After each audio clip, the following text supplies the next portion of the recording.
Kuna uwezekano wa kupata ujauzito ukisex wakati uko period? Ni swali tumeulizwa hapo.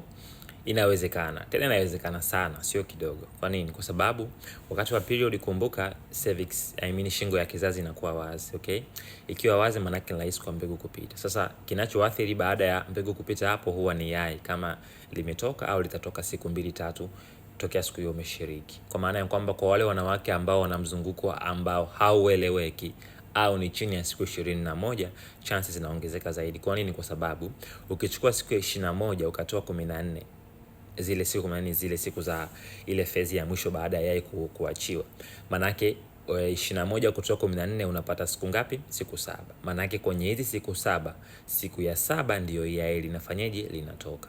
Narudia, ili kupata siku ya ovulation manake unachukua zile siku za mzunguko wa hedhi. Kwa mfano ulianza kuona hizi tarehe 1 mwezi wa 9, manake unasubiri hedhi, damu inaanza kuonekana, let's say imeanza kuonekana tarehe 28 ya mwezi wa 9, manake siku za hedhi hapo ni siku 27. Kwa unachukua 27 unatoa 14, manake hii siku ya 14 ndio yai litatoka.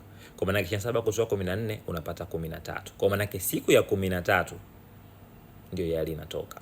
So hii siku ya 13 unarudisha nyuma siku 3. Maana yake ninazo tunahesabu kama siku za hatari, kwa sababu ni siku ambazo mbegu inaweza ikasubiria yai au yai likasubiria mbegu, whatever. So kwa mtu mwenye siku 21, nikirudi kwenye point, maana yake mtu wa siku 21 unachukua 21 unatoa 14 unapata 7. Maana yake siku ya 7 ndio yai limetoka.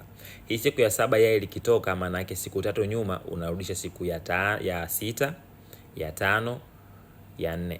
Maana yake siku ya 4 tokea ameanza kuona hedhi ni siku ya hatari.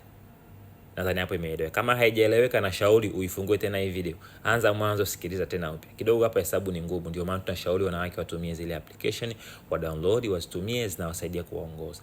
Kwa hiyo kama utafanya kwa siku za hedhi, usani siku ya 3 na kuendelea, kwa mtu mwenye mzunguko wa siku chini ya 21 au mzunguko haueleweki, maana yake hiyo ni siku kwako ambayo ya hatari. Kwa unaweza kubeba ujauzito vizuri sana. Sasa niambie kwenye comment, wewe unatumia application gani kuhesabu au kufuatilia au kutrack mzunguko wako wa hedhi, au huwa unatumia njia gani? Niambie kwenye comment. Ukisha makala hii na rafiki utakuwa mfanya jambo la maana. Kumbuka hii ni Swahili Medics, jitambue, jitibu, jiamini.